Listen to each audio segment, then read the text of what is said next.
Hi friends, welcome back to my channel. మా sister birthday ఉండే night మేము తనకు సర్ప్రైజ్ ఇద్దామని తనకు తెలియకుండా డెకరేషన్ ఐటమ్స్ అన్ని తీసుకొచ్చి డెకరేషన్ అన్నీ రెడీ చేసి సెట్ చేసినాం. తను పడుకునే ఉంది. తను పడుకున్నప్పుడు మేము సైలెంట్గా వెళ్ళి అన్ని డెకరేషన్ చేసినాం.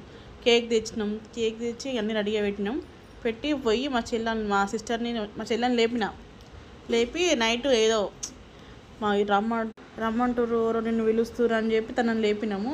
తను సడన్గా లేచి ఏమైంది అన్నది. మనం మెల్లగా తీసుకెళ్ళి లైట్స్ ఆఫ్ చేసినాం. ఏమైంది అంత చీకటి ఉందని అంటుంది ఫ్రెండ్స్. ఆయనతో లైట్స్ ఆన్ చేసినాం. తను చాలా సర్ప్రైజ్గా ఫీల్ అయింది, చాలా హ్యాపీగా ఫీల్ అయింది తనకు సర్ప్రైజ్ పార్టీ ఇచ్చినందుకు. ఇక మా పిల్లలు ఇక హడావిడి కాదు, అంతా ఇంత నైట్ అంతా పడుకోలే వాళ్ళు. నైట్ అంతా ఇక పిన్ని బర్త్డే అని ఓకే హ్యాపీ బర్త్డే అనుకుంటే ఇప్పి తిరుగుతుర్రు.